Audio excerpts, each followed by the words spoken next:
Hello and welcome to another Luminar Coffee Break. I'm your host, Vanelli. Now, our topic today is how to photograph butterflies. So not just how to actually photograph the butterflies themselves, but what it takes to be able to capture these beautiful creatures. We're going to go through all of that, and then I'll also go through how to edit those images so what you saw out in the field will be identical to what you see inside Luminar. All right, so let's get a few of our hellos. Hey, Big Mike, glad to have you with us again. Yes, the weekend was great. And by the way, over the weekend, my favorite cousin Marianne. Yes, so over the weekend, I did have a chance to, I'm sorry, one moment. Yes, Russell, thank you. Russell brings out that the nursery has butterfly enclosures where people can go in and actually photograph butterflies. We'll talk more about that, but thank you. We talked to Russell earlier this morning about that. But I do want to remind you guys, Fujifilm, who's been helping sponsor a lot of these Luminar coffee breaks, have given away two beautiful ebooks. This one is on the speed light, six speed lighting techniques to create better photos, and the other was on portraits. So what we'll do over the next few weeks is, after I got done reading this over the weekend, I got really excited because I wanted to show you guys some of the tips that they recommend. And Fuji just wants to remind us to stay safe and stay creative.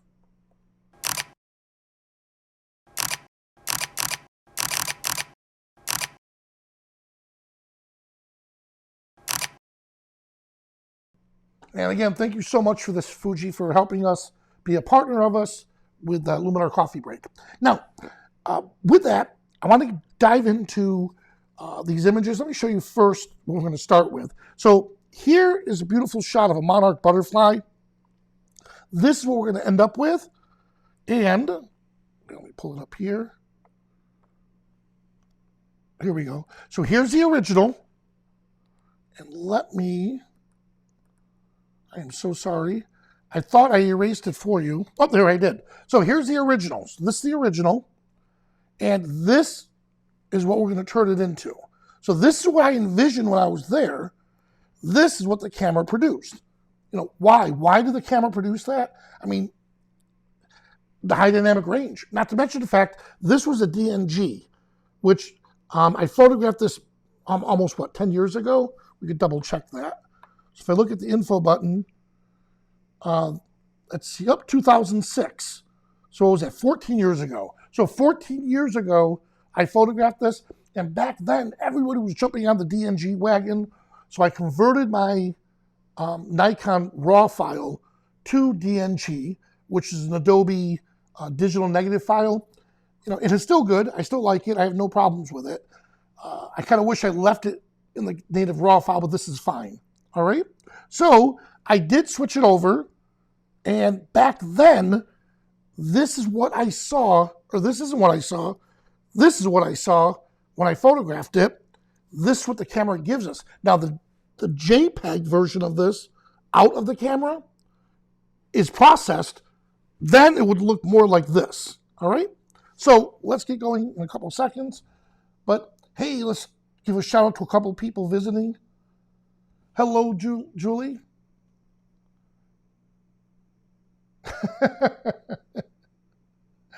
Yes, how you doing, Thomas? And Burgos, hey, welcome. All right, so a couple things now. When we're working with butterflies, you can't just do a spray and pray and hope to God that the butterflies land in the areas that you're looking for. Butterflies are attracted to milkweed. So for this particular shot, let me back to it. For this particular shot, we were at an actual garden that actually had a butterfly garden inside this botanical garden, and they had milkweed and all the stuff that butterflies loved. Now I'm looking up here. It was photographed in November, so that means daylight saving time kicked in, and it was at 1:43 in the afternoon. So here in the Florida sun, I photographed that. Really, I should have shot that a little earlier in the morning or a little bit later in the evening. And I would have, a lot of this dehaze stuff you see, a lot of it where it looks flat. A lot of that flat lighting would have been gone. So that's one thing. Two, I had to have a lot of patience. When I sat there photographing these, and I'm not, this isn't my style of photography, and it was one of the first times, let me pull this up here. Yep, so I shot with a macro lens. Now notice, I shot with an ISO 100, f4 at 1/60th of a second with a macro lens of 105. So that means that when you're photographing with a macro lens and you're zoomed in really tight, any little vibration, in fact, here we go. So any little vibration whatsoever is going to be amplified 10 times over. So really, that 60th of a second, I shouldn't have shot it at a 60th of a second. I really should have shot it more at like 1/250th or 1/500th of a second. So if we do the math, I know what you're thinking, Vanelli, there's going to be no math here today. All right, so if it's ISO 100, double that. So now it's ISO 200. Well, that means that I added more light. So now the shutter speed, we're going to increase it to take away the same amount of light. So if it was a 60th of a second, I'm going to double that, and it comes out to 1/125th of a second. ISO 400, well, that 1/125th of a second is now 250th of a second. If I bring it to to ISO 800, which is more than sufficient, now we're up to the 500 shutter speed. And that would actually capture every little nuance. So if the wind were to blow, or if the butterfly is moving slightly, or if I'm shaking just a little bit, I could avoid all that camera shake. So, okay, like trying to photograph birds. Yes, exactly. So Julie is saying, so it's like trying to photograph, put up here. It's very similar to the photographing birds, exactly. So that was the technical side of it. Now, ready for this? You're going to love this one. You could go to that garden, like we said, or what you could do is have a good friend of yours, which I have, who captures caterpillars. And he puts them in this huge banana jar, we're talking the industrial size mayonnaise jars. And inside there, he puts the milkweed and all the stuff that the caterpillars like. And then when the caterpillars start to evolve, that's when we take them and we do a photo shoot. Now, what's really cool about this is you can reach your hand in and they'll just cling right onto you, and you can bring your hand out. They won't fly away because they're still developing. Now, a good friend of mine, Lisa, over the weekend, for her mother who passed away recently, she went and bought, ready for this, 25 envelopes of butterflies. So you can actually purchase butterflies. Now, she went to pick them up because it was local, but you can actually order them online, and they come the next day. The butterflies are safe. You open it up, and pow, there's a live butterfly. So I would use that option if you were to do, let's say, a wedding, or if you want to do something really cool with your grandchildren, or with, let's say, little children, and have them with the butterflies, on their nose, on their hands. How cool would that be? But you only have about maybe 4 to 5 minutes, because once the butterflies get acclimated, they'll take off. So that's how we can find where the butterflies are and what settings we're going to use. Now let's get into the actual editing of it. All right? So if you have any questions whatsoever while I'm editing, please mention it or drop it in here. And I'm glad a lot of my buddies here are mentioning how you can go to different places like the Green Hills Butterfly Farm, and to where they can teach you more about butterflies. So hello from Holland. All right, so let's get into the editing part. Now, first step, as you know, I always come to my AI accent. Now, we're going to do something a little bit different here. Dehaze is going to be my best friend. So let's go to Landscape Enhancer. So from here, what I want to do is I want to, when I say dehaze, watch what it does. It kind of like it makes it rich contrast. That's the best way to explain it. It takes a flat image and just gives it more contrast. Well, in doing that, I'm also going to end up, if I didn't move this, I'm going to end up making everything look a lot darker. So that's why AI accent, look what that does for us. And while I'm here, let's go to light. Now the light tool is going to help us. I want to make this a little richer, or a little, I want to make the blacks look richer. So I'm going to apply it. Ooh, look what it just did. Look close to the butterfly here. Look at that. See how it looks dull and flat? Now, by enriching the blacks a little bit, look at that.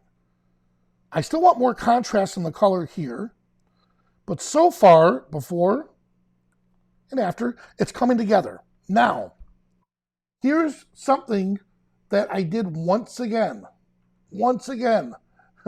Earlier this morning, I did the same identical tutorial, and I did the same identical mistake. Tell me if you can catch it. Look really close at the image. This right here is a distracting element. It's killing me, right? It's killing me. So here's what we have to decide. When do we erase, crop, fix images? In the beginning or at the end? Now we can do it either way, but here's the catch with this.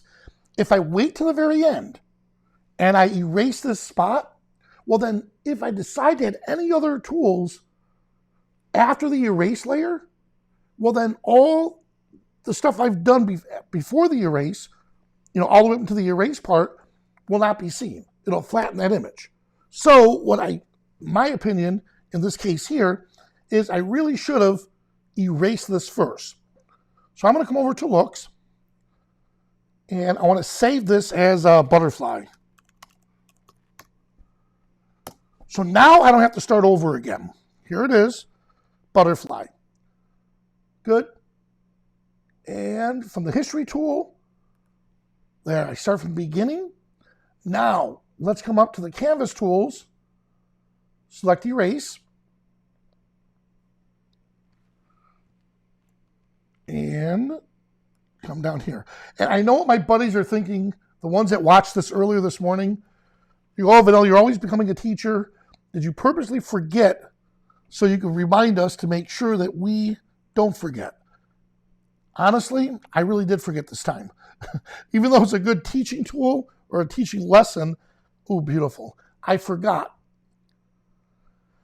All right, click done. Now let's check out the layers.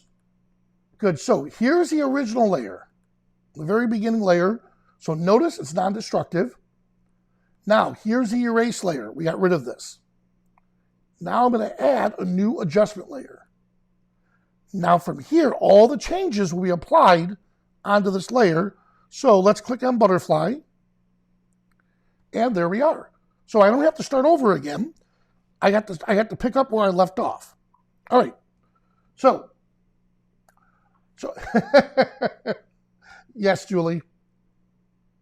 Julie said, wouldn't cropping be easier?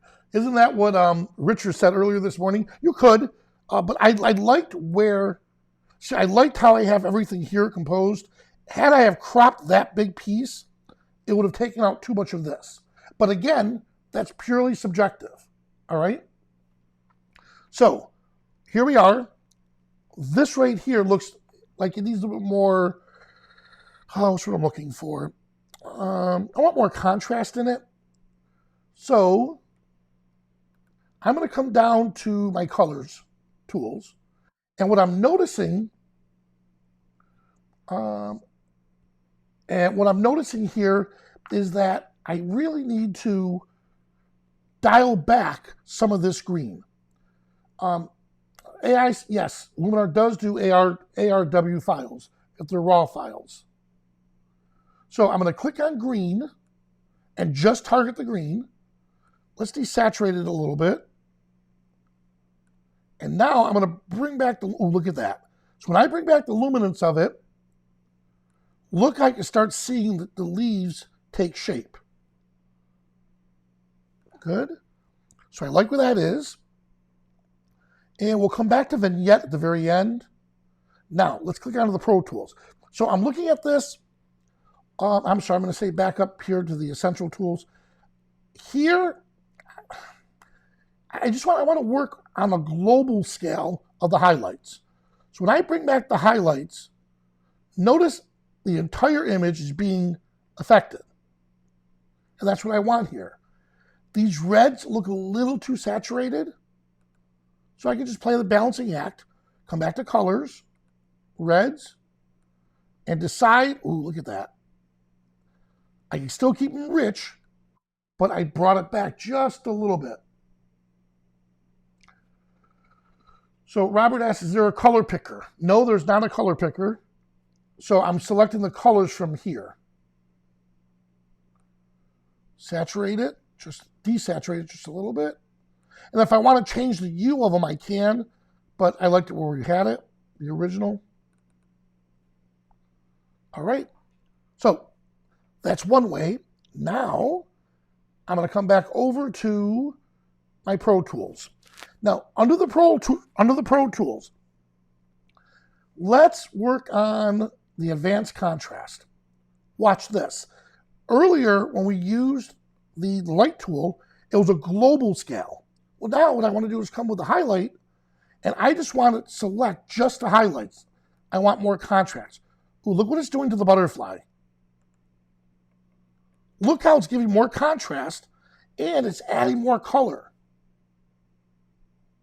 Look at that. Good. That's it. And then for the shadows, because we made it darker, let's bring the shadows out a little bit more. And I want to balance it just a touch. Ooh, that's looking good. You know, midtones, I tried it earlier, didn't really have an effect. Look what it's, I think it's making the flowers look a little more saturated. So I'm going to leave that at 0. All right. So far that's looking better. So before and after. So we're coming down that home stretch. Let's see the color enhancer. Should we add some brilliance and warmth? Now, if I do, look how fake it's looking. So let's see. Oh, I like what it's doing to the background, but I'm not a fan of what it's doing to the colors. So I'm good with this. And then, if we want to get creative, here are the color looks, or the color styles. And I like to just go through some of these just to see if I'm missing anything.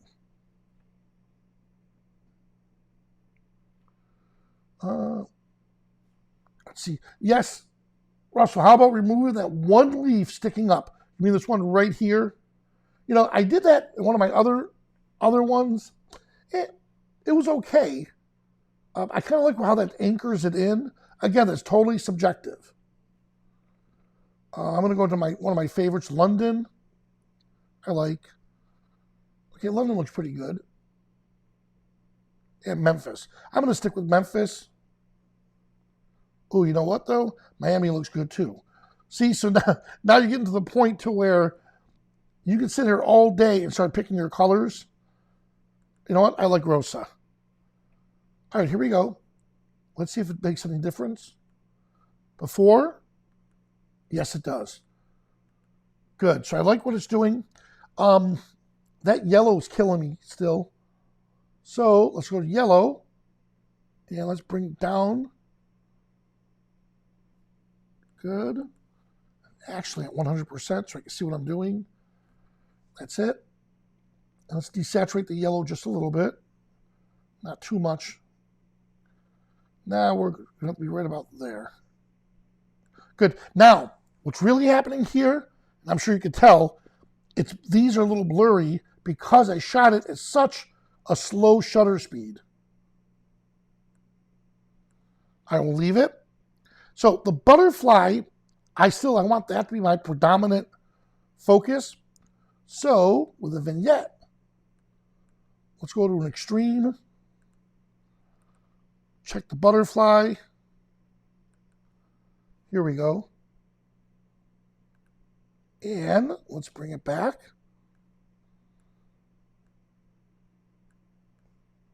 There we go. Right about here. Little inner light, not too much. All right, so let's see the difference. Good, so it's bringing that in. All right, so far everything is fine. Let me do one last trick. I want to add another adjustment layer. Now on this adjustment layer, I'm going to come back over to light, and I really want, oh, look at that. I really want to enrich the blacks just on the butterfly. So it made a global change.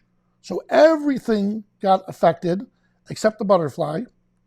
So we're going to mass it out. And I'm looking at this right here at about 32. Yep. Those leaves look pretty good at minus 32. So let's try this. I have black, edit the mask, and I want to paint at 100% opacity. And once we paint, everything will go back to normal again. Let's see, there's my pen. So what I'm doing right now, guys, is I'm using my pen and I'm drawing just on the butterfly. You can be more precision than a mouse would.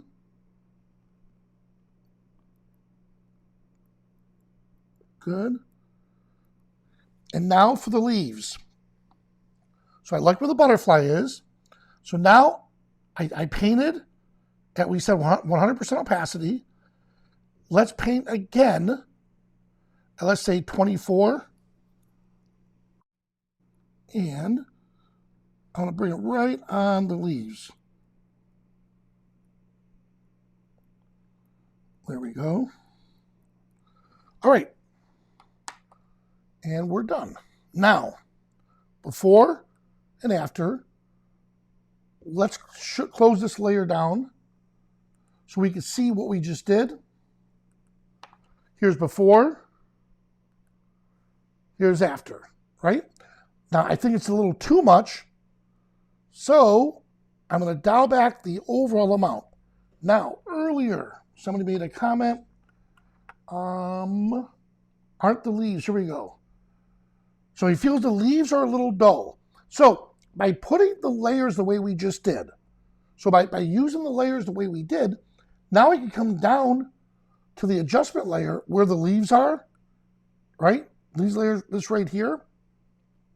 And we could dial it back a bit. Now I'm bringing those leaves back up just a touch. There we go. And then go back to the top image, and then there's my butterfly. So do you see how that's something we can look at? Oh, wrong one. Sorry. There we go. There we go. So can you see where by using the different layers all the way up through, we could get extremely selective on what we're doing. All right. Now, would my sister Maria do something like this? No, she's not a full-fledged photographer. So let's pretend you're my sister Maria. I'm going to take this and come down to the history tools as soon as it comes up. And let's put it down to original. All right, you're my sister Maria. You just took these beautiful photos of the butterfly. My suggestion is check out some of these Luminar looks. So here's the enhancer. Here's mood. Oh, I like mood. let's come over to landscape. And with landscape, let's see. Let's see, Mystic Land. Nope, too much. Autumn colors. Okay. Again, a little too much. We can always dial it back. Good. Or landscape enhancer. And then dial it back. Or let's go, you know what, let's try this. For tonality, look at that. So if I want to get creative and do something totally different from what I'm used to doing, you can come in here and just play and just grab. Now, honestly, I don't know. Oh, this would may look good. Oh, I like that. I like that a lot. However, the black and white, what we could do is come back and maybe just add a little more to the scene. Look at that. So it took on all the characteristics. So, but do you see what just happened? So do you see what we just did? You as a professional photographer, on an image like that, you may want to spend 30 to 40 minutes editing it, especially if it was for a print competition. The average person who says, look, I just want to take these pictures, edit them quick, get it over with, and we move on to the next one. You can spend 5 or 6 minutes fixing one and then applying it to all of them. All right? So let's see. Let me hide me for a minute. Good. The views? Yes, exactly. Yep, exactly, Julie. See, so guys, this is what I love about these coffee breaks is we're getting each other's creative ideas flowing. So here she said, well, can't you use dodge and burn? Of course, you can do a lot of things with it. The goal is for you to look at the image and think, okay, well, we have a problem. So what's our problem? What's the solution? So I'm going to use the tools in Luminar to fix the problems that I'm seeing on the screen. And there's so many different tools we can choose. You decide which ones, which ones you want to do from there. I am an average person. You are far from an average person. All right. And let's see, we have a couple more. Yes, David, a color picker tool would be awesome. Remember now, you're part of the Luminar members. So you're part of our family. When you go to the website, you'll see a part where there's suggestions. It means a lot coming from you guys. Coming from you, our members, saying, hey, is there any way we can work on a color picker? Now, that doesn't mean the engineering team is going to drop everything they're doing and create the color picker. There may be reasons for it. That may be part of the new AI stuff. And in the back of their mind, they're thinking, okay, you want a color picker. So what really is the issue? The issue is you want to be able to select the colors. Why? Well, I want to make sure colors are more rich. Okay, well, what if we did AI? And I'm not speaking for the engineers. I'm just telling you how they think. When the portrait tool first came out, I'll be the first to admit, I made the comment, well, hey, is there a way where we can select the eyes and then make the changes that way instead of letting the AI do it? The comment was, Vinelli, how many times has it missed the eyes? Well, so far, none. So then why would we want to create that? Our goal is to train AI to where it nails it each time. So now I understand why they didn't create it to where it could pick. So when I go through my portrait retouching, it's a matter of seconds. And I created Luminar looks, click, done. So yes, please feel free to throw out your questions. And then from there, the engineers get to see where you're heading. But guys, this was awesome. Thank you so much for like the cropping idea, the using, what was Julie talking about? The dodge and burn tool. So there's so many different ways to do edits. Thanks for collaborating and working on them. And don't forget, check out the 6 speed lighting techniques to create better photos from Fuji. And what we'll do, either sometime this week or next week, we'll start talking about those. And we have special guests coming in this week. We'll have a whole list of them. They'll come in and they'll give you their, they'll show you how they process their images and how they actually got the shot. Last week we had Eric Vallon, and he came in and he talked about the Brooklyn Bridge and how he was able to handhold his camera, it was a Fuji, and caught this beautiful shot. And then inside Luminar, he added sun flares and just redirected the light. It was awesome. So we'll have some guests coming on this week.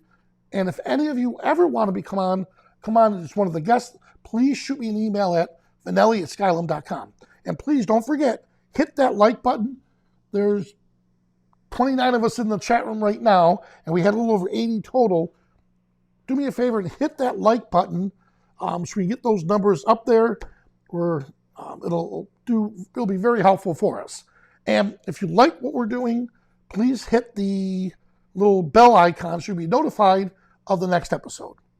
Well, once again, thank you so much for joining us. I'm Vanelli, and I'll see you at the next Luminar coffee break.